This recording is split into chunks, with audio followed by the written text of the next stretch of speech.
mercado de saúde está sendo reinventado pela inovação. Todo dia surgem novas empresas, tecnologias e soluções que mudam tudo ao redor. Nesse ambiente de negócios em acelerada transformação, precisamos de informações que nos ajudem a tomar as melhores decisões. Como as maiores empresas do setor estão inovando, na indústria, na distribuição e no varejo? Como as startups e scale-ups estão mudando a cara do setor? Como os novos hábitos dos pacientes vão impactar os seus negócios? Por isso, estamos criando Future Health, a primeira plataforma de conteúdo focada em inovação e empreendedorismo no mercado de saúde brasileiro. A melhor curadoria de conhecimento sobre o futuro dos negócios no setor. Informações decisivas para você gerir a sua empresa. Os melhores cases, os bastidores dos empreendimentos vitoriosos. Entrevistas exclusivas com os principais inovadores, executivos e empreendedores do mercado. Para você que precisa se antecipar às tendências. Para você que quer liderar as conversas e os negócios no setor. Venha para Future Health, a sua dose diária de inspiração para inovar em saúde. Future Health, a mais influente comunidade de inovadores e empreendedores em saúde do Brasil. Todo o poder da informação agora num só lugar, ao alcance de um clique.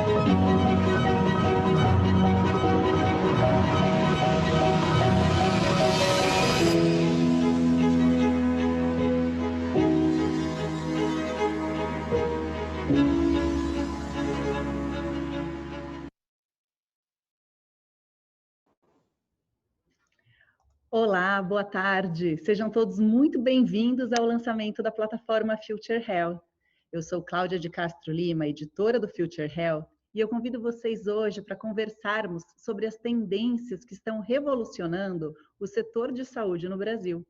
Para isso, trouxemos dois convidados, Davi Schlesinger, da Mendelix, e Marcos Figueiredo, da High Technologies. Olá, Davi, seja muito bem-vindo e obrigada por estar conosco. Olá, tudo bem, Cláudia? Tudo bem, muito obrigada, Davi. Davi, eu queria pedir para você começar contando brevemente um pouquinho sobre a Mendelix, para quem não conhece muito a sua empresa. Tá bom. Bom, a Mendelix é uma empresa já de 8 anos de história. A gente é um laboratório de sequenciamento genético, a gente faz análise de genomas. A grande premissa lá atrás, quando a gente criou a Mendelix, era de que sequenciamento ia ficar cada vez mais barato, mais acessível, e que essa grande quantidade de dados complexos, a gente ia ter que analisar isso daí e trazer os benefícios para a saúde. Então, a gente criou a Mendelix focada em trazer esses ganhos, essa interpretação do genoma para a saúde das pessoas. Nesses 8 anos, a gente se tornou o maior laboratório da América Latina em genômica. Hoje a gente é o primeiro ou segundo maior laboratório em submissões para os principais bancos de dados do mundo de dados genéticos fora dos Estados Unidos. A gente fornece exames para toda a América Latina, desde México até Uruguai, Brasil, e um pouco de Europa e Ásia também, e vem crescendo aí robustamente ao longo desses últimos anos. Maravilha, um sucesso, muito obrigada, viu? Eu acho que a gente está tendo problema aqui na conexão do Marcos, então, Davi, eu vou seguir contigo, depois quando a gente conseguir conectá-lo, eu chamo para ele fazer a mesma coisa, para ele se apresentar. Eu queria então, primeiro eu quero avisar todo mundo que eu, para conduzir o nosso papo, preparei aqui algumas perguntas, mas se você que estiver nos assistindo quiser, fique à vontade para mandar sua dúvida aqui pelo chat, que na medida do possível eu tento encaixar aqui no nosso horário. Davi, eu quero começar então com a grande pergunta. Quais são as principais tendências que estão revolucionando o setor de saúde no Brasil? Olha, não vou nem tirar Covid. Eu acho que Covid é um grande acelerador de muita coisa que já estava acontecendo, né?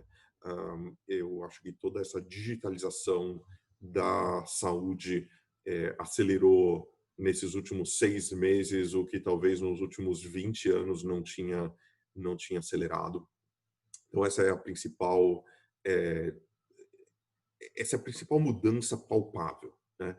Agora, tem um monte de mudanças em saúde que estão acontecendo e que a gente não tem, não tem visto, não são tão óbvias assim, né? Do ponto de vista de negócios, eu acho que os modelos de negócios estão virando do avesso e eles estão sendo testados de diversas maneiras e a gente não deve subestimar a mudança de business, né? Da questão de como o negócio é feito, de quem é o pagador, de como o pagador é incentivado. A gente fala de valor agregado de saúde há muitos anos, mas nunca tinha se mostrado isso na prática. E o que a gente está vendo nesses últimos meses, anos aí de tendência, é que a gente tem um monte de modelos novos de como fazer, cuidar melhor da saúde do indivíduo, como cuidar melhor da saúde das empresas, como melhorar a saúde da população como um todo. Quer dizer, modelos de estilo, né? Se eu tivesse $1 para cada startup que fala que vai ser a próxima Oscar Health, eu acho que eu estava rico já. Assim, tem muitos modelos novos que estão sendo testados, criativos, e eu acho que isso é uma grande tendência, né? Então, assim, eu vejo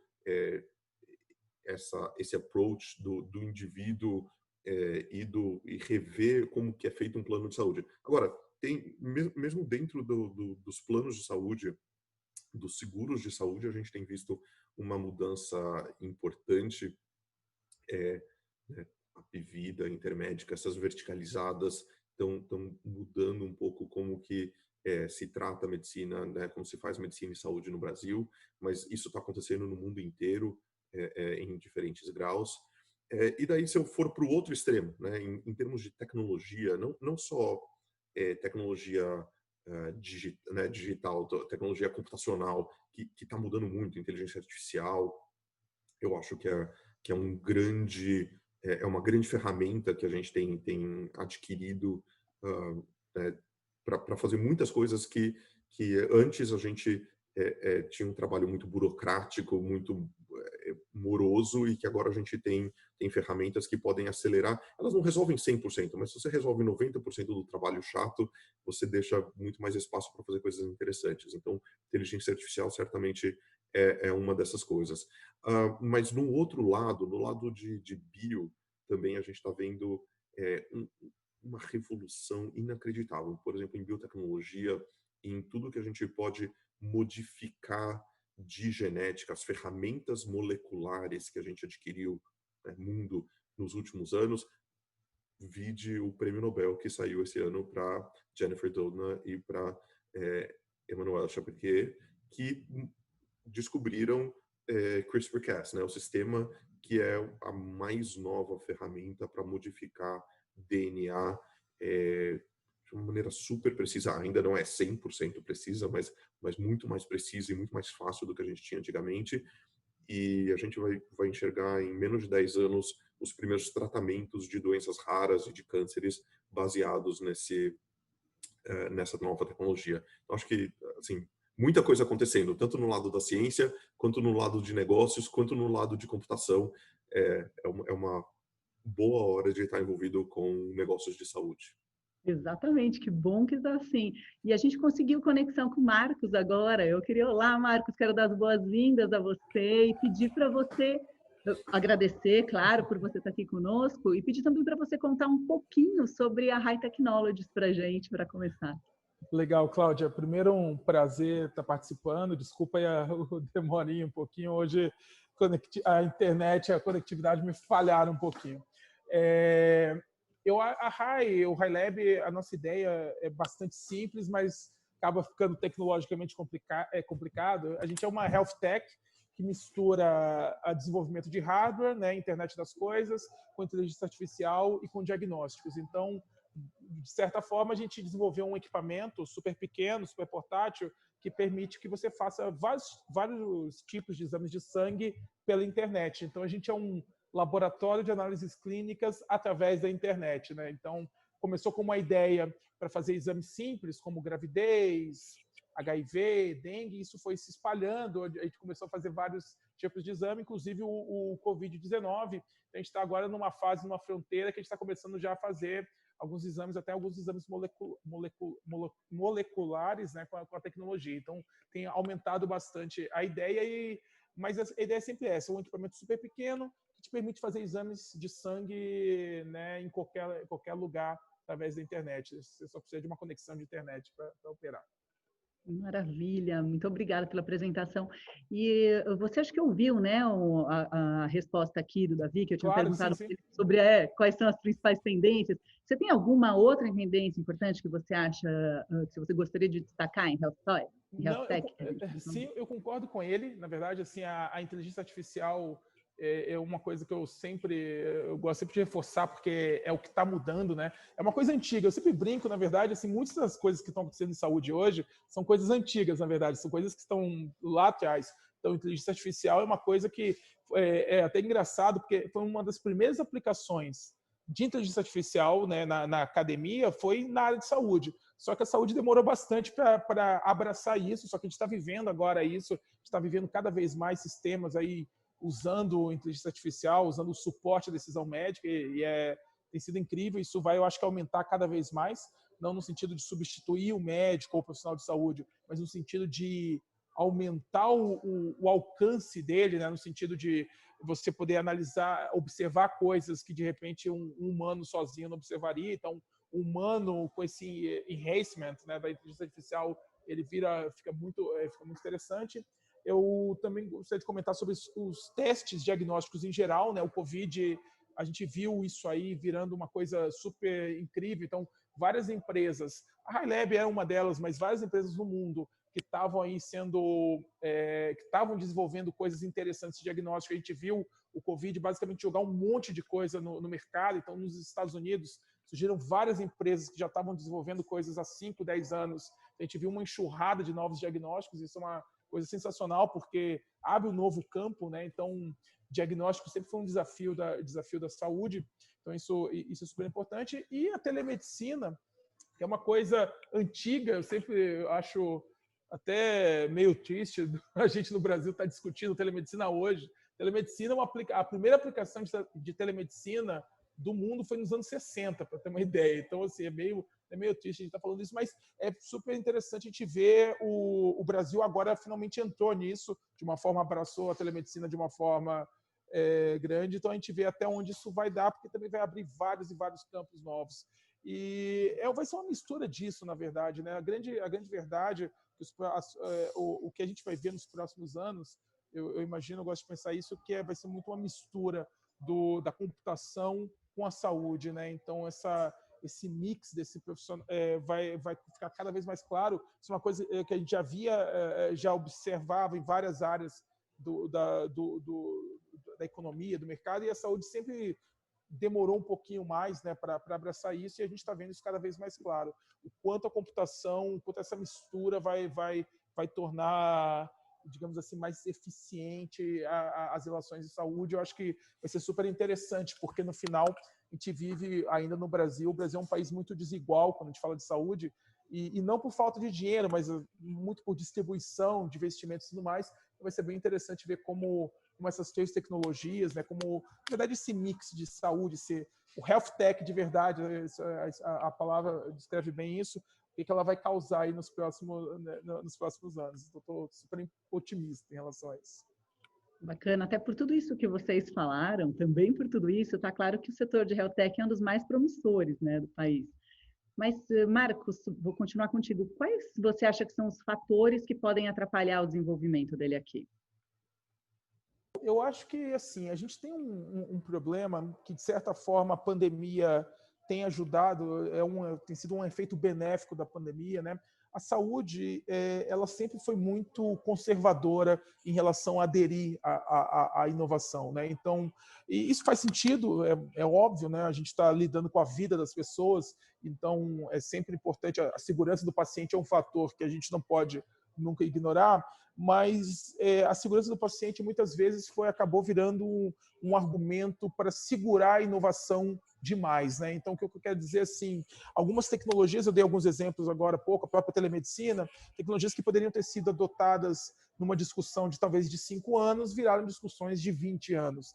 Né? Então, isso sempre foi, esse talvez seja sempre o meu maior receio em relação ao maior entrave que a gente pode ter. Então, isso é um entrave, é muito fácil em saúde a gente fazer discussões se prolongarem usando argumentos assim extremamente conservadores, né? Então isso é um ponto que a gente tem que sempre enfrentar. A RAI, na minha jornada empreendedora, eu visitei isso, eu tenho 3 exemplos que mostram claramente isso. Quando eu criei o primeiro sistema nosso de telemedicina na faculdade ainda, 16 anos atrás, primeira empresa que eu abri, e a gente levou 2 anos para fechar uma venda. Então, a gente levou 2 anos, então a gente levou, na época, 6 meses para criar o sistema e validar e testar internamente e tudo mais, e depois eu levei 2 anos para conseguir colocar esse software rodando num hospital com cliente pagante. Por causa justamente disso, de você ter certeza que aquilo não ia fazer mal, né? Ia fazer mais bem do que mal. A segunda versão da nossa empresa que a gente criou, a segunda empresa, que é o empreendimento nosso, a gente levou 1 ano para desenvolver a tecnologia, o equipamento. A gente levou 1 ano e meio, quase 2 anos, para tirar os registros na Anvisa. Né? E aí não porque você tem uma super análise, mas é porque a fila demorava de verdade.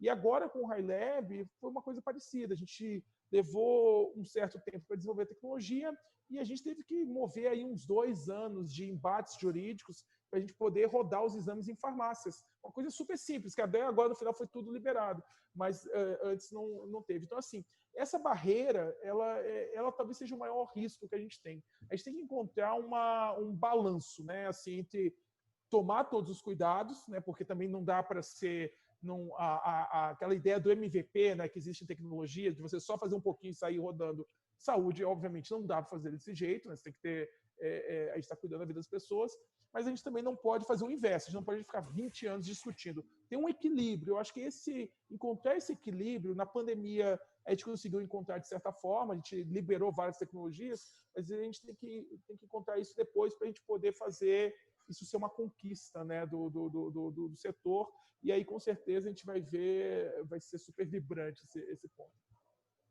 Legal, Davi, se tiver coisas para acrescentar, viu? O microfone de todo mundo está aberto até para isso, para a gente ir conversando, debatendo, fique à vontade. Bom, eu só vou complementar que, assim, primeiro, Marcos, HiLab, High Technologies, muito legal, parabéns. Isso é algo que das tecnologias que eu citei, eu acho que faltou dizer a miniaturização da saúde, né? Que é alguma coisa que a High Technologies faz muito bem já há muitos anos. Então, a gente demora um pouco mais do que os outros setores, né? Saúde demora um pouco mais do que os outros setores, mas a gente está surfando agora uma onda também do smartphone, né? Desses processadores leves, ARM, baratos, computação barata, pequena, de baixa demanda de energia e de alta disponibilidade.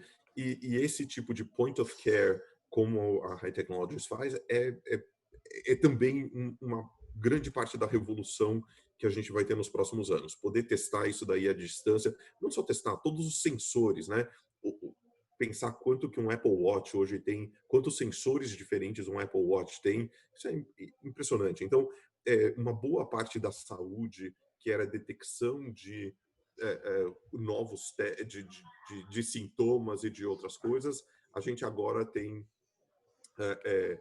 a gente vai poder fazer isso à distância, né? A outra coisa que eu ia complementar era só sobre os desafios. Eu acho que o outro grande desafio, a gente sempre fala de regulatório, e regulatório é um problema enorme no Brasil. E é um problema recorrente, mas tem uma penetra aqui passando. Minha filha. Mas vocês não podem... A gente não pode desconsiderar um outro ponto fundamental, que é a falta de massa crítica que a gente tem no Brasil, né? Porque eu vou pegar o exemplo de tecnologia. A gente tem uma oferta excedente, né, que não é preenchida de 600 mil vagas de programadores no Brasil, né? Então, não é que a gente fala, pô, tem desemprego? Tem, mas para algumas áreas você não tem gente suficiente para preencher as vagas que você tem, né? E isso não é um problema só de Mendelix, é um problema de todo mundo, com certeza high technologies e de todas Sim, sim. essas, e de empresas de tecnologia pura, empresas de tecnologia aplicada, em todos os setores. E você está falando assim, ó, agro, jurídico, qualquer outra área também, e você fala assim, ó, eu não consigo contratar programador, eu não consigo contratar especialista em dados, eu não consigo. E assim, a gente consegue muito mais facilmente contratar especialistas em biologia molecular, que ainda falta massa crítica, mas consegue, e em medicina, do que em computação, né? Então, computação preencher essas vagas, quer dizer, ter pessoas qualificadas, e agora com a pandemia isso piorou, porque agora a gente compete muito mais com as empresas que estão ficando, estão tolerando home office muito mais. Então, agora a gente compete com uma empresa que está nos Estados Unidos, ou na China, ou na Europa, e isso exacerbou uma deficiência brasileira, que a gente precisa resolver com urgência, que é falta de pessoas com experiência em computação. Bacana. Você falou até fez uma comparação daqui com lá fora, e eu quero te perguntar isso, puxar, pegar o gancho aí para a gente falar. Queria que você me dissesse, Davi, quais são as principais diferenças da indústria health tech que você vê aqui no Brasil e em outros países, como, por exemplo, os Estados Unidos ou Israel, em que isso tudo é bastante desenvolvido? Bom, assim, eu acho que o regulatório lá fora não é melhor do que aqui. Não é mesmo. Né, a minha experiência é que não é que o regulatório nos Estados Unidos é pior.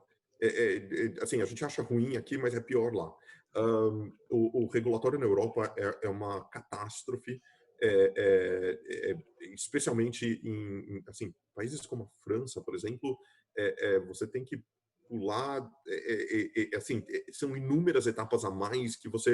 Então, assim, o pessoal sempre que reclama na Mendelix, pô, mas esse regulatório, essa burocracia aqui, eu falo, olha, se essa burocracia está difícil para você, imagina para os teus pros competidores, né? Então, ele é ruim para todo mundo. Ele não é uma coisa que melhora ou piora a sua capacidade competitiva interna. Ele piora a situação. Esse regulatório excessivo piora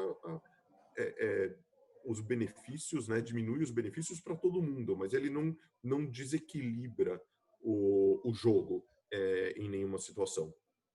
O que eu vejo que a gente tem muito mais difícil aqui é a massa crítica, né? A gente tem uma pequena massa crítica, então você não tem fornecedor em escala. Vou dar só um exemplo. Quando eu estava nos Estados Unidos, eu trabalhava num hospital fazendo pesquisa em biologia molecular, e a gente precisava de algum insumo, de algum reagente. A gente descia no porão, tinha uma geladeira de cada fornecedor, você abria a geladeira e pegava e anotava num papelzinho que você tinha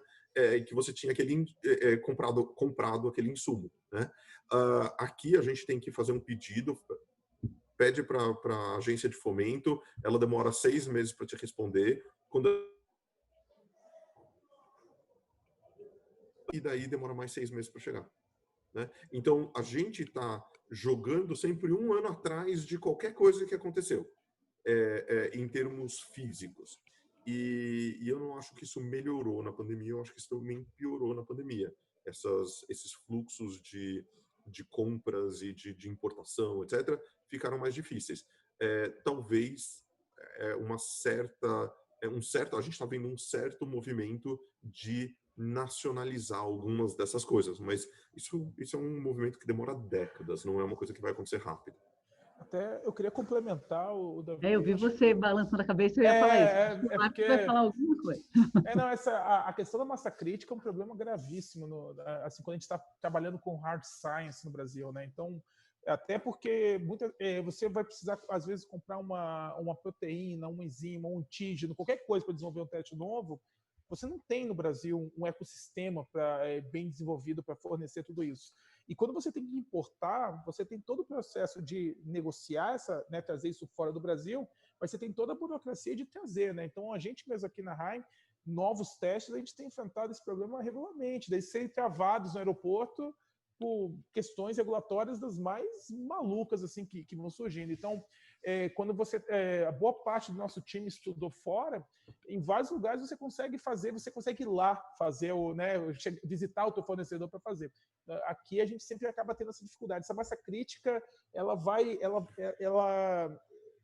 torna difícil o hard science em si, até porque você tem pouco intercâmbio de empresas. Quando você tem várias empresas desenvolvendo o mesmo tipo de tecnologia ou pesquisando no mesmo nível de tecnologia, fica fácil até você tem talentos, né, que saem de uma empresa para outra, você acaba tendo você cria um ecossistema. No Brasil isso é muito espaçado, né? As empresas elas vão existindo ao longo do tempo, né? Isso acaba sendo uma coisa assim que, querendo ou não, você vai ficando mais devagar. Aquilo que você leva às vezes um mês para fazer, alguém nos Estados Unidos levou 1 dia, 2 dias, 3 dias para fazer. Isso vai tendo sempre o desafio a mais, né, que a gente tem que enfrentar para inovar no Brasil em hard science, né, nessa área específica.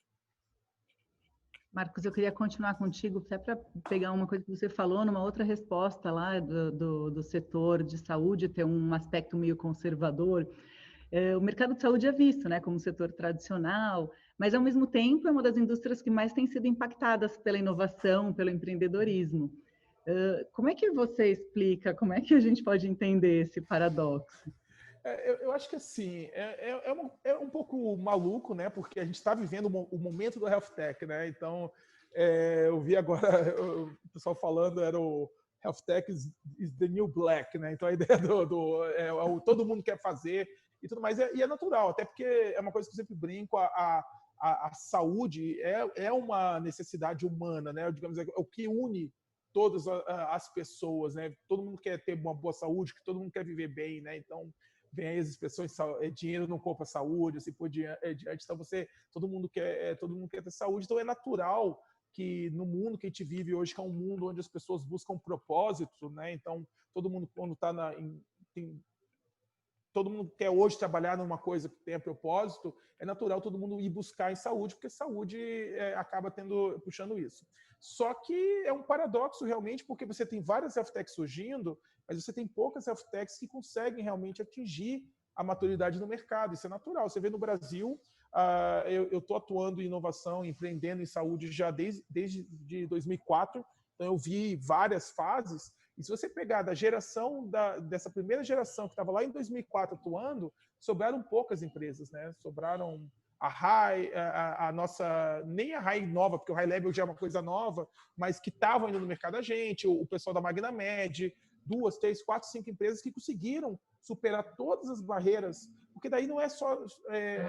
as barreiras regulatórias existem no mundo todo, mas no Brasil a gente tinha que enfrentar barreiras regulatórias, a falta de capital investido em saúde e assim por diante. Então isso ainda é um desafio grande. Quando a gente vai para outros sistemas, você vai para os Estados Unidos, você vai para Israel, você vai para a Coreia do Sul, nesses locais, as health techs elas têm sempre uma opção de criarem tecnologias, nunca atenderem um paciente, mas serem vendidas para grandes empresas. Existe esse ecossistema, então isso é uma solução. Se você está hoje em Israel ou você está no Vale do Silício, você tem a opção de focar a tua empresa em criar tecnologia para não ser usada por pacientes imediatamente, mas para ser vendida para uma grande empresa, uma Medtronic, uma Roche, uma Bayer, que vai efetivamente usar. O Brasil, a gente ainda não criou essa cultura. Então, as health techs aqui, elas têm que efetivamente vender, elas têm que atender as pessoas, elas têm que ganhar espaço no mercado, senão elas morrem, né? E é um super desafio, porque daí você tem que Anvisa, você tem que enfrentar o mercado, o próprio conservadorismo da comunidade, né? Tanto dos profissionais de saúde quanto dos pacientes. Então são várias e várias barreiras que dificultam no geral. Então é difícil equilibrar. A grande vantagem que a gente tem hoje é que o número aumentou demais, né? A gente tem até hoje uma associação brasileira de health techs, é super bacana isso, é uma coisa que, sei lá, 10 anos atrás seria inimaginável pensar isso. Então, é bem provável que a gente comece a mudar isso cada vez mais, né? Então, mais e mais empresas surgindo, as empresas mais antigas estão chegando agora num nível de maturidade que a gente está começando a ver empresas antigas consolidando outras, né? Investindo em outras. Isso aí talvez a gente consiga resolver esse paradoxo aí nesses próximos anos. Pelo menos eu espero isso, né? O Brasil tem uma vantagem em relação ao resto do mundo, que eu acho que é uma vantagem para a gente investir em saúde. A gente tem os dois sistemas de saúde existindo ao mesmo tempo. Então, a gente tem um sistema privado e um sistema público que coexistem no Brasil, né? O Brasil é um país desigual em saúde, e isso é ruim por um lado, né? Porque gera toda a desigualdade, mas, por outro lado, ele gera muitas oportunidades para se resolver problemas, né? O problema é a mãe da inovação, de certa forma. Então, a gente consegue criar soluções que funcionem tanto na África, mas que resolvam problemas dos Estados Unidos ou da França, por exemplo, né? Então, o Brasil, você vive literalmente isso. Você pode andar numa cidade como São Paulo e você pode caminhar entre esses 3 cenários aí que eu comentei com bastante facilidade, né? Então, você tem um hospital público muito bom, você tem um hospital privado muito bom, hospital privado modelo americano, o público modelo europeu, e de repente você chegar num local ali da grande cidade que você não vai encontrar uma saúde boa. Então, essa desigualdade, esse fato da gente conseguir coexistir nesses dois mundos, também abre uma oportunidade, a oportunidade da inovação. Eu pelo menos gosto de pensar assim, né? Eu gosto sempre de ver o lado positivo das coisas, né? Senão a gente até enlouquece. Então, eu acho que é isso que vai, talvez, permitir que se floresça realmente aqui as health techs no país. Muito bacana. Davi, o que as grandes, já que a gente estava falando até um pouco disso, o que as grandes empresas do setor, as empresas tradicionais, podem aprender com as health techs? Olha, eu acho que as empresas grandes já se tocaram que elas têm um dilema do inovador. Elas já entenderam isso, então tem várias grandes de vários setores diferentes que estão atacando isso de maneiras diferentes, né? A maneira ineficaz que as grandes tentam fazer é criar o setor de P&D delas, que no geral nunca sai nada de muito útil. Sem ofensa, mas é verdade, porque você criação, inovação não é algo que você faz planejado top-down dentro de uma estrutura rígida. É algo darwiniano, é algo evolutivo, em que as mais adaptáveis sobrevivem e a maioria delas devem morrer. Só que os setores de P&D de empresa grande nunca morrem, né? Então você não tem um risco existencial, e isso causa o problema fundamental da maior parte das empresas grandes de não conseguirem inovar. Mesmo uma Google que tem muito dinheiro, você vê o ritmo de inovação diminuindo e não aumentando, né? Então, o que as empresas grandes já perceberam é que elas têm que a melhor maneira delas inovarem e crescerem e pensarem em novas maneiras de trabalhar é justamente incorporando, comprando as empresas menores, né? As startups interessantes. E esse é um ecossistema fundamental que a gente ainda tinha pouco no Brasil, e isso está crescendo progressivamente. Então, empresas dessas grandes investindo, que têm capital, investindo nesse ecossistema. Eu não sou um grande... Eu não acredito muito em incubadora, especificamente. Eu acho que incubadora também padece do mesmo mal que os setores de P&D de grandes empresas. Quer dizer, que a empresa, você vai começando a ter um monte de empresa zumbi, que nunca morre, né? Fica lá aquele escritóriozinho, você sempre tem alguma coisa para fazer, mas você não tem o risco existencial. E eu acho que o risco existencial é o que faz os empreendedores de fato inovarem e criarem, ou pelo menos os que criarem alguma coisa e se adaptarem, sobreviverem. Então, eu acho que assim, essa reciclagem de capital, de ideias, de do ecossistema é o que mais as empresas grandes podem contribuir nesse ambiente. Agora, tem uma frase famosa que diz que as startups estão correndo para adquirirem a capacidade de distribuição e as grandes estão correndo para adquirirem a capacidade tecnológica, né? E qual que ganha é quem chegar lá primeiro. E então eu acho que o que as grandes podem fazer muitas vezes também é serem parceiras em termos de capilaridade, de distribuição para empresas menores, e isso daí às vezes dá um resultado muito bom. Marcos, eu ia te perguntar, vou aproveitar aqui a resposta dele para te fazer essa pergunta. Você acha que tem espaço para o que você enxerga é espaço para essa parceria entre grandes corporações e startups, ou o cenário é mais de competição? Como é que você vê isso? Eu enxergo assim, eu acho que está ficando cada vez mais complicado, na verdade, né? Então, tem um ponto que o Davi colocou bem, a inovação ela depende de uma entropia, ela depende de um certo nível de desorganização, né, que a startup tem, né? A startup ela é muito maleável, ela vai se adaptando para sobreviver, e à medida que a empresa vai crescendo, ela vai tolerando menos as falhas, né? Você vai ficando refém do teu tamanho, refém das suas contas, do sucesso, né? De você não perder dinheiro. Então, o jogo da startup é ganhar espaço, o jogo da grande empresa é não falir, né? Não perder o que ela já conquistou. Então, a solução que o Vale já criou para isso é o Google fazer aquisições, é o Facebook fazer aquisições. Se você pegar um time hoje o Google, eu tive a oportunidade em 2012 de conhecer um diretor do Google que cuidava da parte de aquisições. Eles faziam uma aquisição diária, basicamente, era o time dele, né? Então, muitas empresas pequenininhas, que era só para trazer o time e tudo mais, mas é assim que ele continua alimentando aquela fornalha da inovação, mas, ao mesmo tempo, isso gera um ambiente que é muito rico, né? Porque você está fazendo dinheiro circular dentro das startups e serem criadas sempre coisas novas. O Brasil, a gente está numa fase agora que a gente está começando a construir isso, né? Então, a gente começou a ter os nossos primeiros unicórnios, né? Então, Health Tech ainda não gerou um primeiro unicórnio em saúde no Brasil, mas eu espero que comece a gerar em breve. E à medida que você vai tendo esses unicórnios, à medida que você vai tendo essas empresas já super capilarizadas, começa a ficar mais fácil esse processo, e aí você vai movimentando. Então, eu já tive a época que eu enxergava muito a competição, né, do pequeno com o grande, mas com o passar do tempo,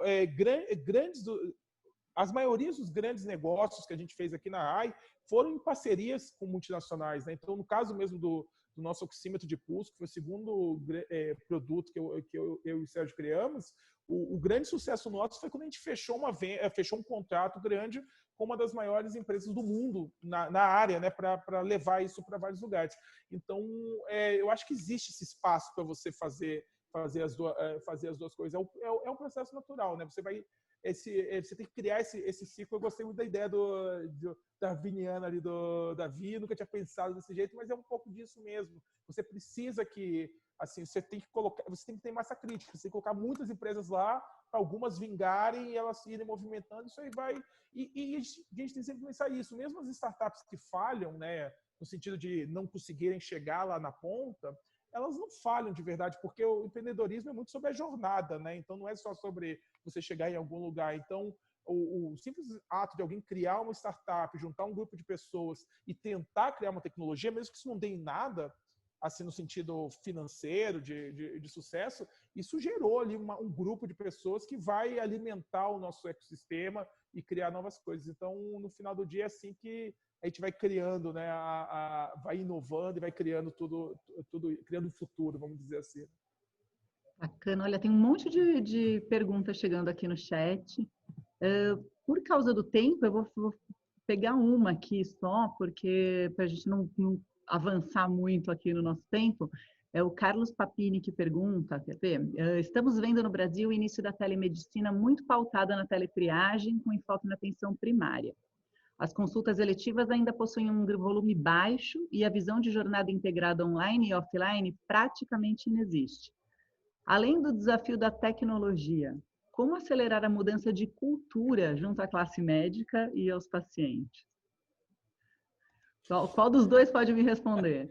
Você é um especialista de telemedicina, Marcos. Manda bala. Marcos, Então, valeu. Eu acho que a solução era só criar um vírus e espalhar em todos os lugares aí, criar uma super pandemia para o Brasil adotar a telemedicina. Era só isso que a gente precisava. Era só esse empurrãozinho que a gente precisava. Assim, gente, a telemedicina é um negócio muito doido, né? Porque a teleconsulta, né, que é isso que hoje as pessoas chamam de telemedicina, é um pedacinho da telemedicina. É um pedacinho pequeno.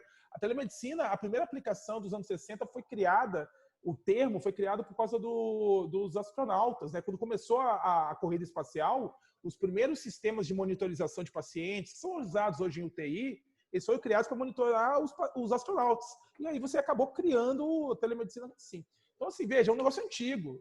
Eu trabalhava com isso na faculdade em 2003. 2002, assim, para ter uma noção mais ou menos, e já não era novo, né? Então eu já citava caras antigos. Então, assim, o problema sempre foi que a telemedicina no Brasil foi vista por muita gente como um bicho-papão, no sentido assim, de que ela vai tirar os meus pacientes, vai levar, sabe, vai substituir o médico, esse tipo de coisa que foi uma discussão meio que virou corporativista no final do dia. E também na saúde a gente sofre de um problema que é um argumento que é muito usado de saúde, que eu brinco, é um certo dilema de Shangri-La. Então as pessoas sempre falam assim, mas a consulta ao vivo é melhor que a consulta, né? A consulta presencial é melhor que a consulta de telemedicina. É verdade, talvez seja, mas você consegue fazer a consulta presencial para 100% das pessoas? Não consigo. Então, né, a gente tem que... Então, assim, muitas vezes a gente usa essa argumentação de que de outro jeito é melhor, né? Então, dizer assim, sei lá, é melhor do que detectar o vírus, o Covid, com o teste de PCR, seria a gente fazer o sequenciamento genético completo de todas as amostras. Pô, com certeza, mas será que dava? Ou será que dá? Então, assim, é um pouco disso. Você sempre consegue, em saúde, arrumar uma coisa que é melhor do que a outra, mas que talvez você não tenha escala, né? Aí serve para tudo. Então, a telemedicina caiu nesse cenário, e aí sempre se pegava as exceções. Se o paciente tiver tal doença, ele vai morrer, o médico vai errar. Mas, poxa, os médicos erram várias coisas em outros dias. Então, eu acho que essa mudança cultural é um processo que já estava acontecendo, e assim, a gente tem que lembrar sempre isso. A pandemia acelerou, mas já era um processo que já estava surgindo, porque todos os anos a gente forma, acho que 30 mil novos médicos no Brasil. Isso vale para todas as profissões de saúde, né? Então, os médicos, eu tenho isso na cabeça bem, a gente deve ter uns 300 mil médicos no Brasil hoje, 30 mil novos por ano, então você está falando de 10% aí de caras novos, tem os caras que se aposentam e tal. Então, essa turma nova que está entrando, os novos médicos todos que estão aí entre os 30 e 40 anos, já são caras que cresceram com computadores, cresceram jogando videogame, cresceram já com a internet. Então, é natural que eles sejam muito mais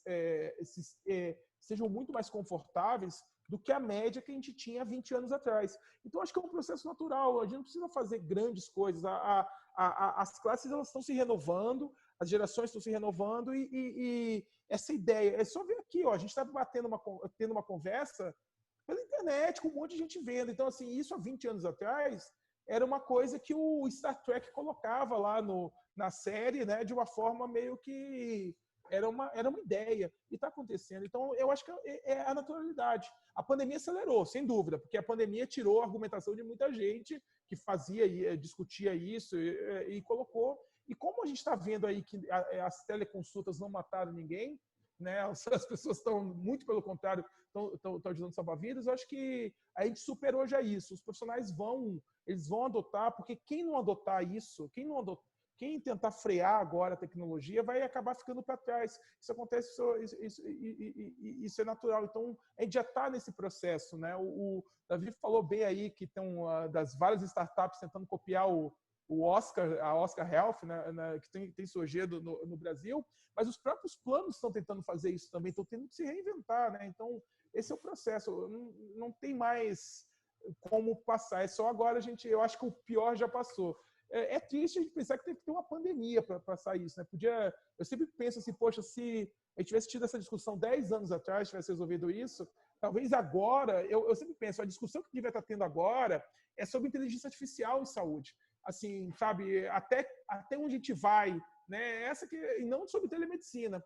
Mas, assim, eu acredito que quando a gente for ter a discussão de inteligência artificial, o pessoal vai estar falando de outras coisas, sei lá, nem consigo imaginar o que é robôs andando aí, fazendo as coisas. Então, assim, é um pouco eu acho que eu espero, eu tenho confiança que a gente já tenha resolvido isso e que agora seja só a questão da naturalidade, as pessoas se acostumarem mesmo. Eu, pelo menos, não vejo mais, já faz alguns meses, que eu não vejo alguém defendendo ardorosamente a consulta presencial, no sentido assim que a telemedicina não pode, a teleconsulta. Já faz algum tempo, alguns meses aí que eu não participo de uma discussão dessa, desde que a pandemia começou, né? E o último argumento que permanece, que é esse de não poder examinar, né? Você não pode examinar à distância, que é outra besteira, né? Porque a maior parte dos médicos não examina nada, né? Principalmente quando está com prontuário eletrônico, ele não tira a cara da tela, nem olha para a cara do paciente.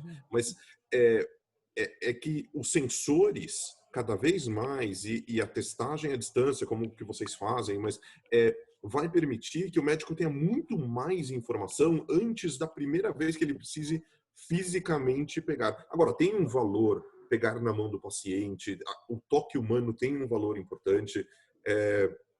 Eu dei uma palestra, eu fiz um TED Talk vários anos atrás, falando sobre como a Alexa ia fazer consulta de telemedicina, e ninguém deu bola. Depois, quando saiu o negócio de telemedicina, todo mundo foi assistir o negócio. Mas é verdade, assim, o toque humano é super importante, esse contato humano, essa empatia, etc. E uma parte disso se perde no digital, mas não é uma parte grande.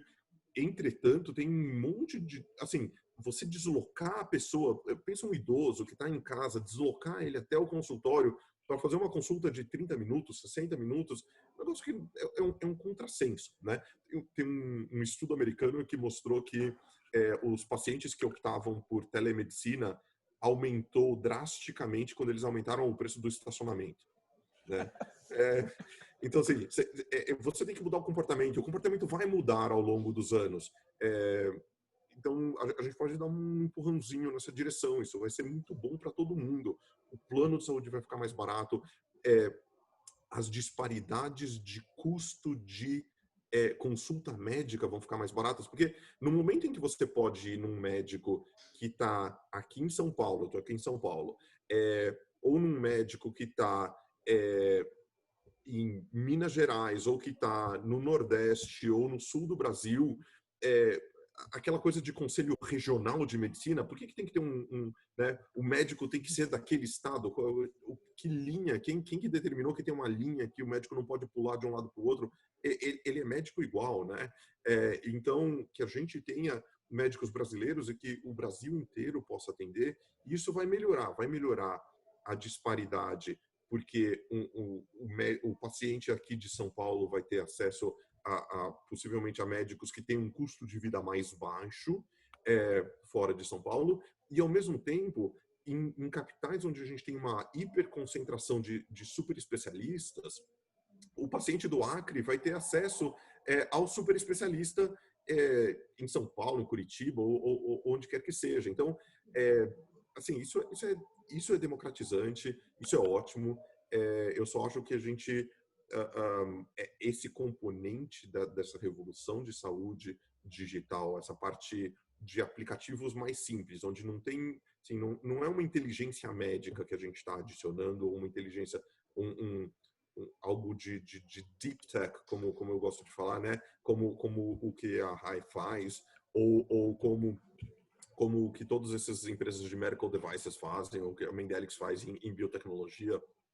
Mas quando você está falando de aplicativos, isso é altamente democratizante. Ele não é algo ruim, ele é algo super positivo. E este vai ser o primeiro grande mercado, né? Não vão ser as deep techs, ali são trabalhos, são investimentos de 20, 30 anos para você construir alguma coisa de fato. Você não vai ver da noite para o dia uma empresa desse tipo de deep tech dando super certo, né? Oh, nossa, eu fui do zero ao 1 bilhão de valor da noite para o dia. Mas você pode enxergar esse tipo de coisa em mercados, em renovações do plano de negócios e de mercado. Gente, Davi, Marcos, quero agradecer muito vocês por esse papo que foi relativamente breve, mas tão cheio de informações relevantes, ótimos insights. Obrigada aos dois mais uma vez por estarem aqui conosco no lançamento do Future Health e eu espero poder falar com vocês muitas outras vezes. Legal, Cláudia, foi um prazer conversar. Valeu, gente. Obrigado pelo convite. Foi um prazer, Marcos. Vamos marcar uma conversa uma hora dessa, um café, a hora que der, né? Exatamente, com certeza. Valeu, tá gente. Gente, abraço. Muito obrigada. Agora eu queria chamar o Adriano Silva para ele apresentar de fato a plataforma Future Health para vocês. Olá, Maravilha. Adriano. Maravilha. Boa tarde, Claudinha, tudo bem? Tudo Parabéns bem? pela condução. Ótimo aqui. Parabéns pela condução aí. Obrigado ao Davi e ao Marcos. Eu peço que eles fiquem conosco mais um instante, assim como eu peço que todos fiquem conosco mais um instante, porque talvez a gente possa recuperar mais ao final. Tem gente com a mão levantada aqui querendo fazer pergunta, tem gente que mandou perguntas interessantes pelo chat, e eu fico muito feliz de perceber o quanto o Future Health está chegando na hora certa, porque são discussões como essa, de altíssimo nível, que estão imaginando e investigando como que vai ser o futuro da nossa indústria no ano que vem, daqui a 18 meses, daqui a 2, 3, 4, 5, 10 anos. É disso que a gente precisa e é para isso que a gente está criando o Future Health. Eu vou tomar a liberdade de dividir a minha tela com vocês aqui por um instante e quero mostrar para vocês, então, em primeira mão, o nosso estreante de hoje, o nosso debutante, que é o Future Health. Quero me apresentar, para quem não me conhece, eu sou Adriano Silva e o que está na tela agora, que vocês estão vendo, é o Projeto Draft. O Projeto Draft é a plataforma que eu desenvolvo junto com um time fantástico de jornalistas e de inovadores já desde 2014, então nós estamos já no nosso sétimo exercício. O que o Projeto Draft faz no Brasil é fazer a crônica da expansão da nova economia, dos negócios pós-industriais. Como vocês podem ver aqui, a gente fala de negócios criativos, da economia criativa, nós falamos dos negócios de impacto social, nós falamos de startups e scale-ups, e nós falamos da inovação corporativa, que é aquela inovação, que é o empreendedorismo que acontece dentro das grandes empresas.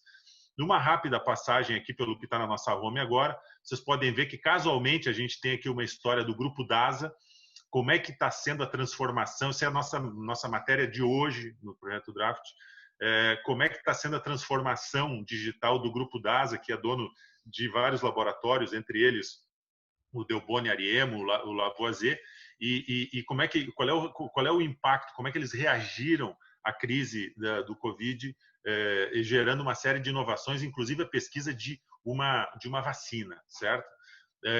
E aí a gente tem aqui, né, várias outras matérias que a gente faz, sempre cobrindo esse mundo da inovação e do empreendedorismo, né? Casualmente aqui também a nossa matéria de startup do dia tem a ver, né, um shampoo que é desenhado individualmente a partir de inteligência artificial, né, um tema que foi bastante debatido aí pelo Marcos e pelo Davi, um shampoo que é individualizado para você, para o teu cabelo, a partir de dados colhidos na sua cabeça, certo? Esse é o nível da disrupção que nós estamos tendo o prazer de ver acontecer no mercado a partir de agora. E o que acontece? Nós percebemos em determinado momento que o draft ficou pequeno para toda a inovação, para todo o empreendedorismo que acontece dentro do mercado de saúde.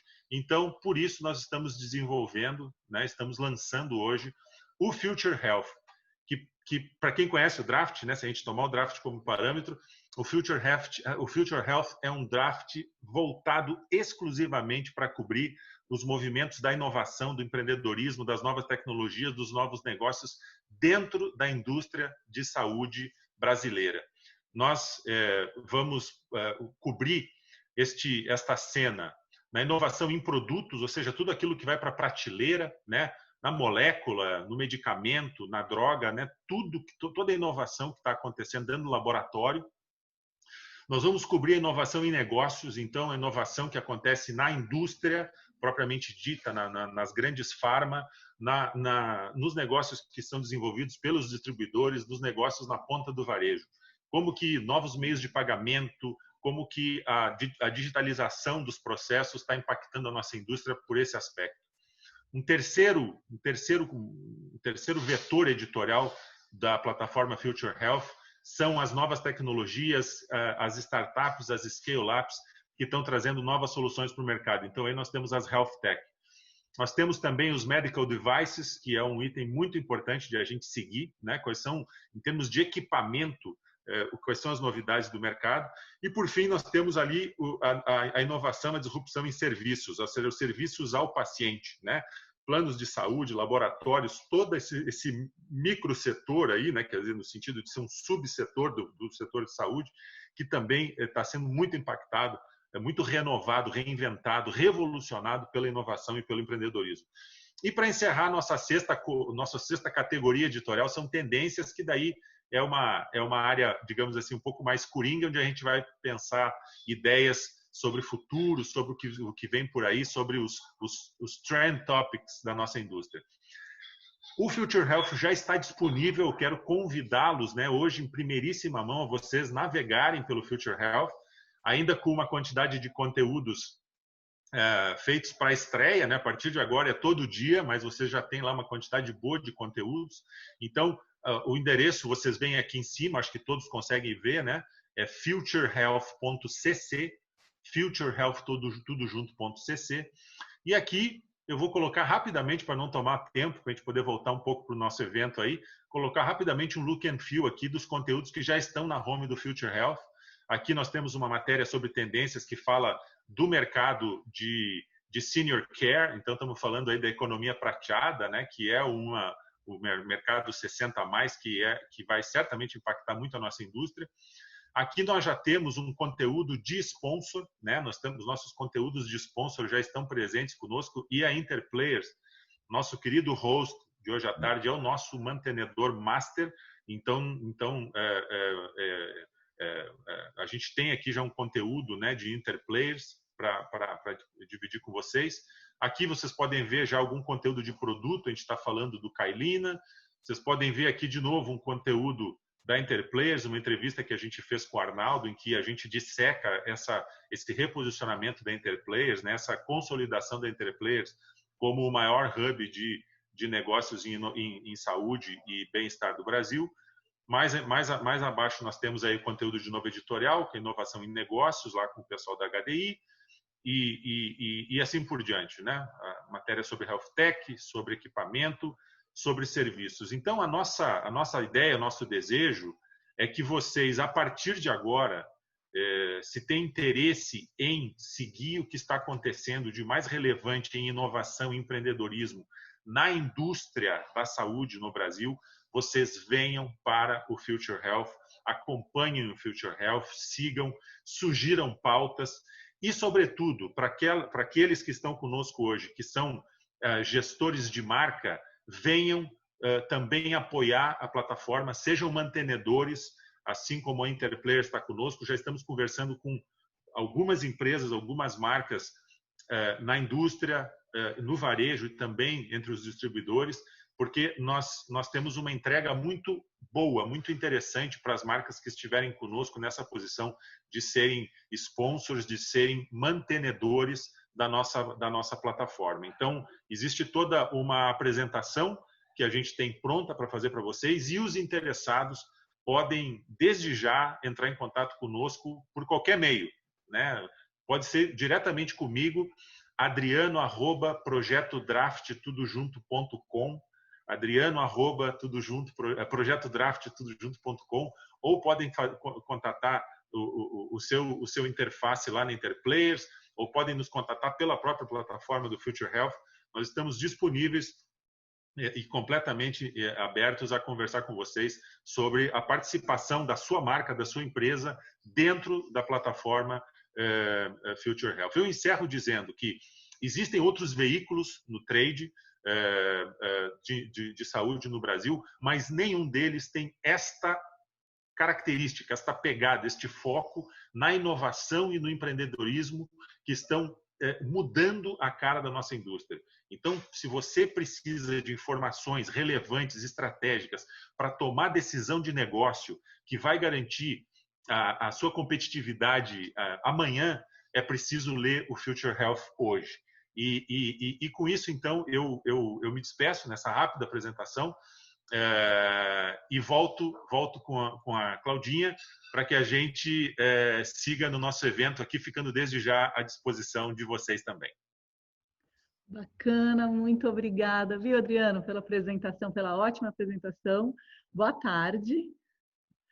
E eu quero agora pedir, então, para o Arnaldo Sá se juntar a nós, para ele falar um pouco mais sobre essa participação da Interplayers, que o Adriano mencionou, como mantenedora master.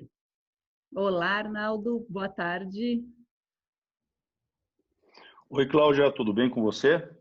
Tudo bem, muito obrigada. Parabéns aí, muito legal, assim, puxa, realmente está entregando tudo aquilo que era a expectativa que a gente tinha quando o Adriano, quando vocês vieram nos mostrar a ideia, né, uma ideia espetacular, né, uma plataforma que de alguma forma vai realmente dar um foco importante na área de saúde no Brasil, onde traz esse elemento de inovação, né, e de empreendedorismo que realmente vai além das nossas conversas de almoço, de happy hours e do dia a dia. Então, ficou muito legal. Acho que é o que o Adriano falou, para quem conhece o Draft, né? É a história de todo dia a gente ter uma leitura obrigatória para quem gosta de inovar, para quem gosta de ouvir histórias bacanas. Parabéns para o Davi, parabéns aí para o Marcos, aí, espetacular o que eles estão fazendo, né? Quer dizer, demonstra realmente o espírito empreendedor e de inovação que existe no nosso país. É muito legal. Parabéns mesmo para vocês. A gente que agradece, imagina, estamos juntos nessa. Eu queria te pedir, Arnaldo, para você contar um pouquinho de por que vocês toparam essa empreitada aqui com a gente, de ser um mantenedor master da Future Health. Foi uma conversa que a natureza, né, aproxima. Quando o Adriano veio me procurar, que eu já conheço o Adriano de empreendimentos, de ver, tanto ele acompanha a gente, nós acompanhamos você, mas assim, foi muito conveniente em função de toda essa transformação digital, né? De todo momento que passa a Interplayers. A Interplayers, por essência, para quem conhece a Interplayers, a gente assina no próprio nome, né, o nosso propósito, né?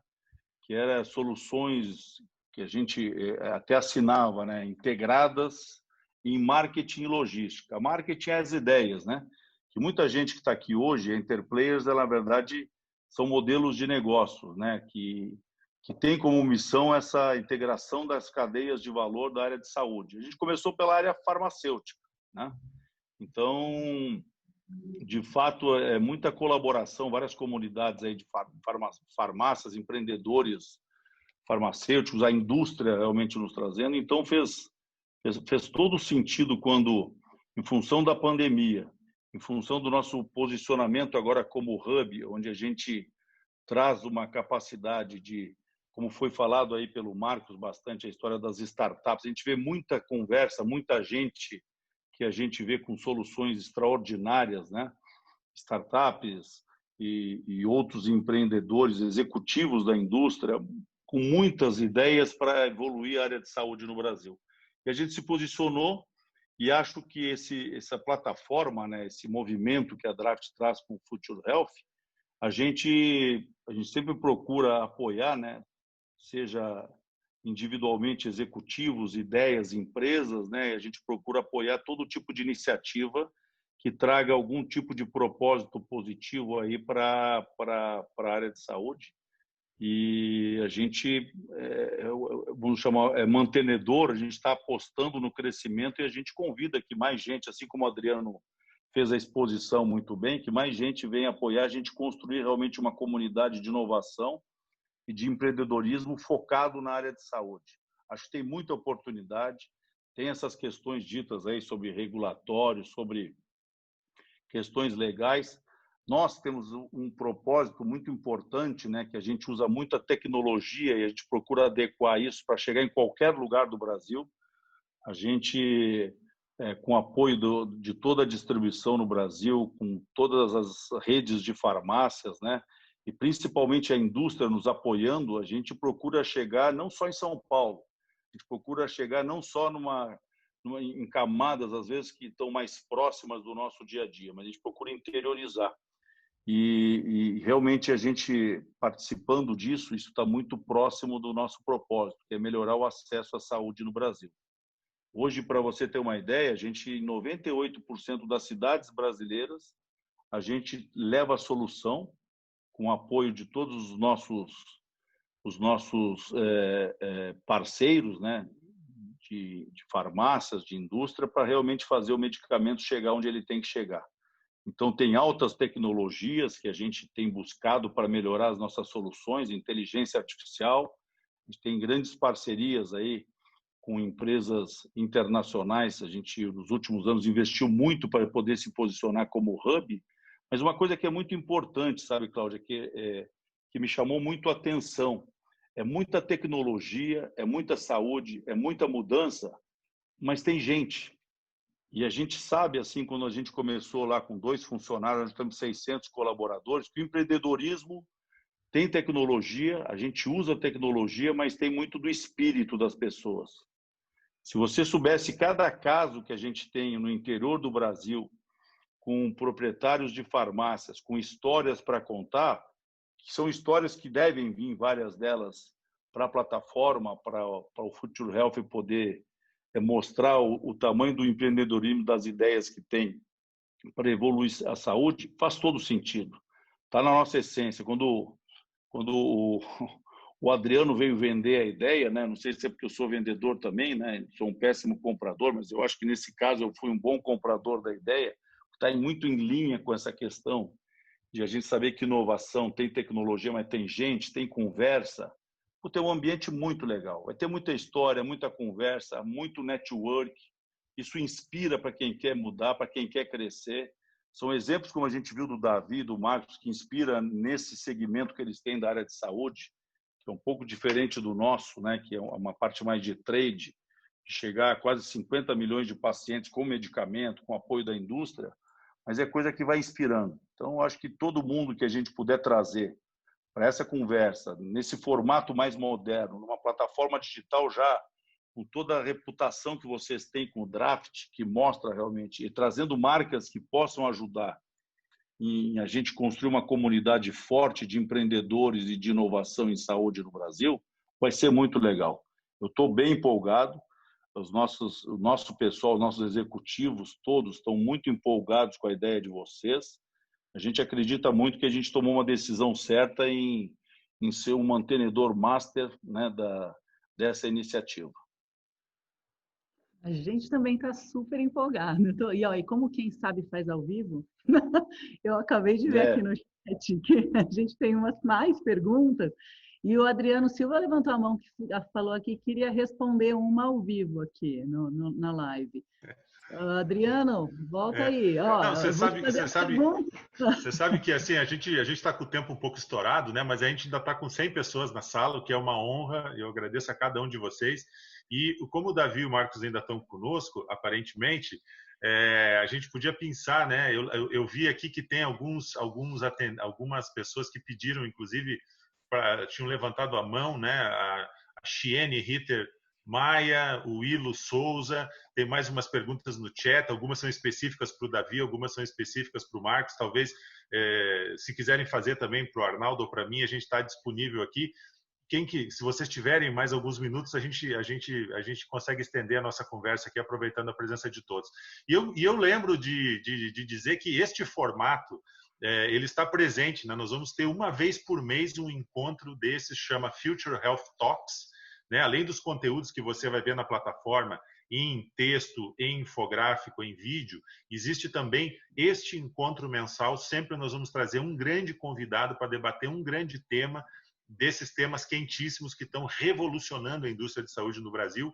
Então, a gente também, caso alguém não consiga ser atendido hoje na sua pergunta, no seu questionamento, fiquem seguros de que a gente vai ter chance de todo mês estar junto e debater esses grandes temas aí em alto estilo. Então, essa seria a minha observação, Claudinho. Acho que a gente podia abrir aí para mais algumas perguntas e aí sim ir para o nosso encerramento. Tá bom, olha, eu vou ler aqui então a do Kleber Tardier Viana da Silva. Ele pergunta o seguinte: o Davi até deu uma respostinha aqui, eu queria chamar ele de novo. Davi, você está aí? Os modelos preditivos de jornada do paciente ou usuário tendem a escalar com o tempo em prestadores embasados em inteligência artificial? Eu estou aqui, acho que o meu vídeo não está ligado. Opa, vamos resolver isso agora. Pronto. Ah, desculpe. Então, qual que era a pergunta? Era se os modelos preditivos de jornada do paciente ou usuário tendem a escalar com o tempo em prestadores embasados em inteligência artificial. Tem mais uma hora para discutir esse assunto, porque esse é um assunto complexo. A questão dos modelos de inteligência artificial, assim, ou de dados como um todo, é que a gente tem uma visão errada do mercado nesse momento. É uma visão de que quanto mais dado, melhor, que o dado é o novo petróleo, né? Dado não é o novo petróleo, dado é o novo urânio. Urânio, para algumas coisas, ele funciona super bem, né? Para gerar energia atômica, para outras ele pode dar uma catástrofe, né? Então você não quer acumular dado por acumular dado. Segunda coisa, e isso talvez vocês podem olhar no site da Andreessen Horowitz, que é uma empresa de venture capital, um fundo de venture capital nos Estados Unidos. E eles têm escrito bastante sobre o assunto, sobre como inteligência artificial, as empresas baseadas em inteligência artificial, na verdade, têm perdas de escala, né? Conforme elas vão tendo mais dados, esse dado vai ficando mais caro de ser processado, ele vai sendo mais caro de ser interpretado, e os ganhos que você vai tendo de acurácia, de velocidade, etc., na verdade são cada vez menores. Então você chega num platô e que, portanto, você tem que saber muito bem que tipo de dado você quer e como você quer gerar esses modelos, para não ficar acumulando um monte de dado lá que não vai servir para nada, né? Então, só tomar cuidado que esse mito de que acumular dado é bom, não é bom, não. Dado bom é um dado que é rapidamente processado, resumido, minimizado e transmitido o essencial para você conseguir utilizá-lo da melhor maneira possível. Maravilha. O Marcos voltou aí também. Olá, Marcos. Sim, só para complementar, eu acho que essa questão, a gente está vivendo um pouquinho de uma bolha de inteligência artificial, né? Então o pessoal está colocando, achando que é um remédio que resolve tudo, toda hora, e é só encher de dados. Tem várias volta e meia eu vejo empresa, a gente vai acumular dados e depois vai monetizar esses dados e vai tudo mais. Assim, não é bem assim, na verdade. O Davi colocou bem aí, você pode encher um monte de banco de dados de informação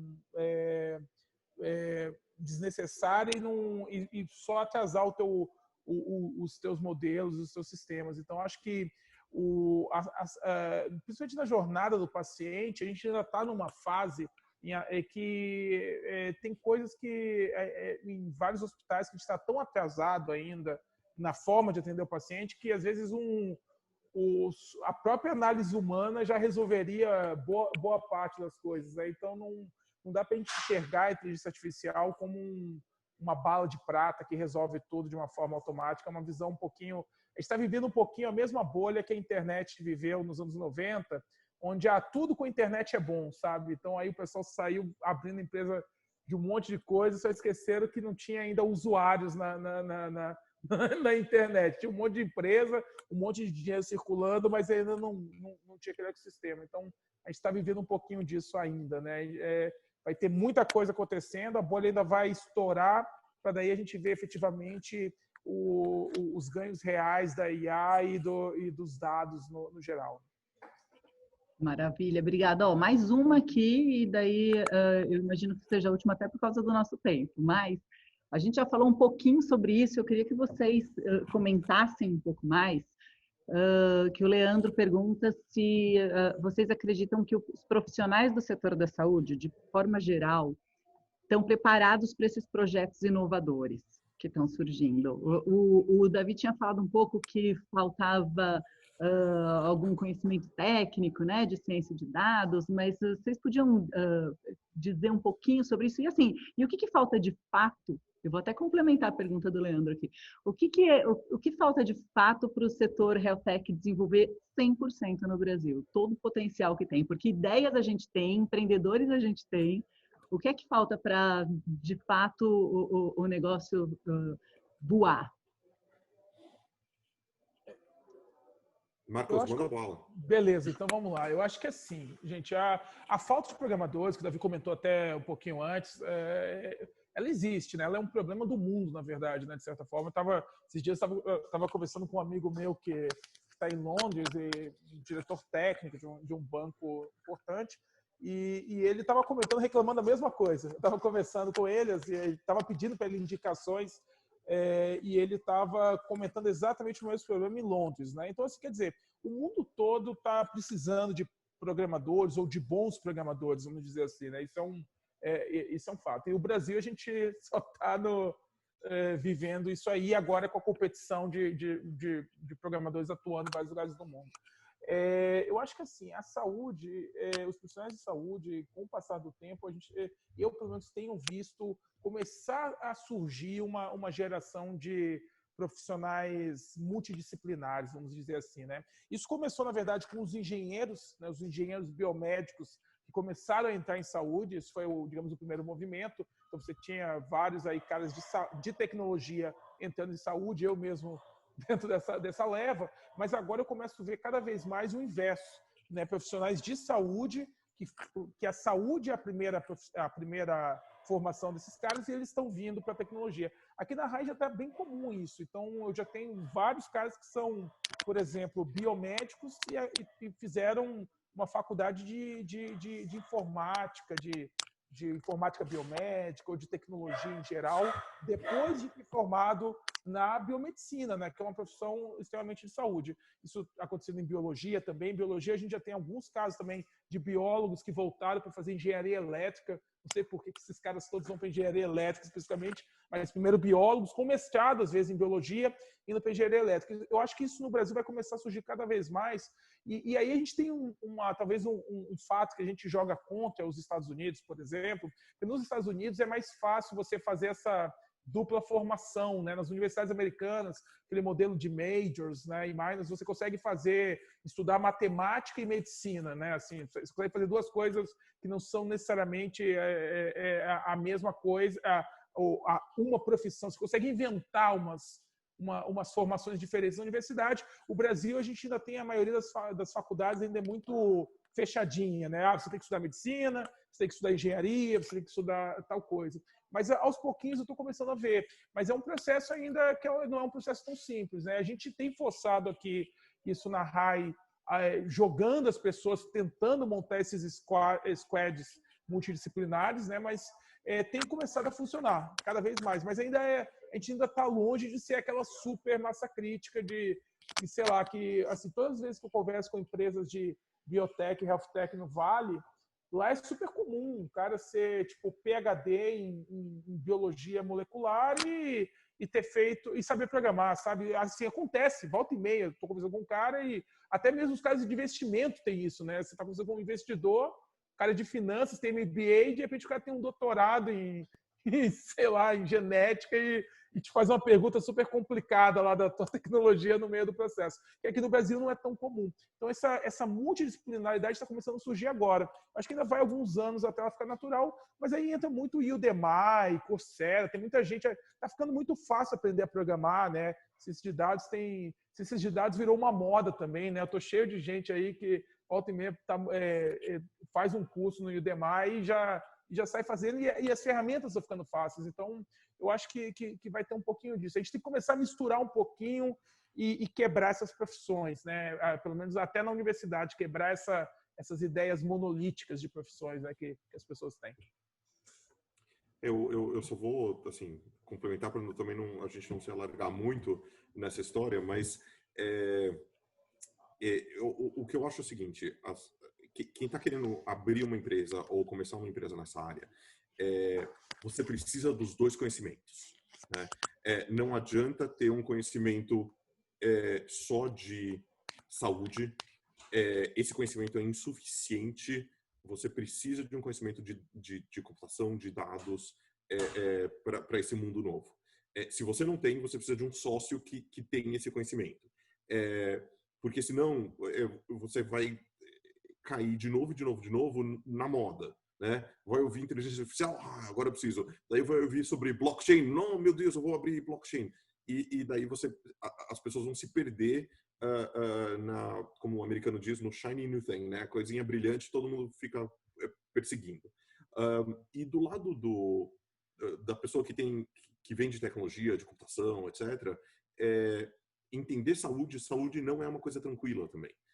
Tem um monte de peculiaridades de saúde que ter um sócio ou saber alguma coisa, né, conhecer bem por dentro essa área é muito importante também. Então, as melhores empresas são aquelas que têm, no mínimo, alguém com um profundo conhecimento de cada uma dessas áreas, tá? E que você possa confiar, e que você possa discutir, e que elas possam tomar decisões estratégicas durante uma década, né? Porque a gente está vendo que as empresas estão demorando. Antigamente elas tinham um exit em média em 4 anos, agora tem 8, 10 anos. Então, as pessoas precisam estar prontas, e a tecnologia vai mudar muito ao longo de 10 anos, né? Então, elas precisam estar prontas para esse mundo novo. Então, a gente não espera que todo mundo tenha, que um fundador tenha experiência em todas as áreas diferentes. Na Mendelix, a gente teve muita sorte que a gente tinha várias pessoas especialistas em várias áreas diferentes quando a gente estava começando, mas isso é algo que você precisa ter pelo menos um de cada entre os fundadores ou primeiros e poucos primeiros da empresa para você realmente deslanchar, porque senão não vai funcionar. Davi, Marcos, eu quero agradecer de novo, mais uma vez a vocês. Obrigada por terem ficado e acompanhado tudo e voltado agora no final. Muito obrigada mais uma vez, viu? Valeu, gente. Obrigada de novo. E eu quero, claro, agradecer a vocês todos que participaram do lançamento desse projeto que enche a gente de orgulho. E aproveito para fazer um convite para você que está aí, para que façam parte do Future Health. Nos acompanhe na plataforma, que é www.futurehealth.cc. E nos sigam nas redes sociais. Tinha uma pergunta se a gente tinha redes sociais. Sim, estamos no LinkedIn, estamos no Facebook, estamos no Twitter, estamos em todas as redes sociais, site Future Health, tá? E para encerrar, eu quero pedir, a gente vai colocar aqui de novo o vídeo manifesto que nós preparamos do Future Health. Muito obrigada mais uma vez e nos vemos no Future Health. Até logo!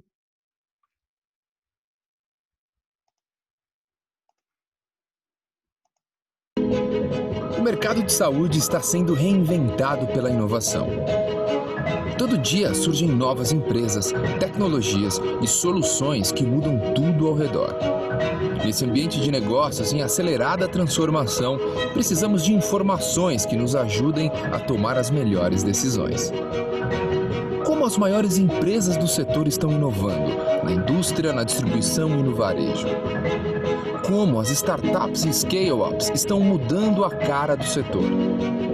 Como os novos hábitos dos pacientes vão impactar os seus negócios?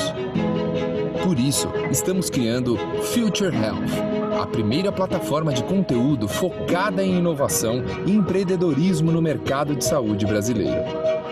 A melhor curadoria de conhecimento sobre o futuro dos negócios no setor. Informações decisivas para você gerir a sua empresa. Os melhores cases, os bastidores dos empreendimentos vitoriosos. Entrevistas exclusivas com os principais inovadores, executivos e empreendedores do mercado. Para você que precisa se antecipar às tendências. Para você que quer liderar as conversas e os negócios no setor. Venha para Future Health, a sua dose diária de inspiração para inovar em saúde. Future Health, a mais influente comunidade de inovadores e empreendedores em saúde do Brasil. Todo o poder da informação agora num só lugar, ao alcance de um clique.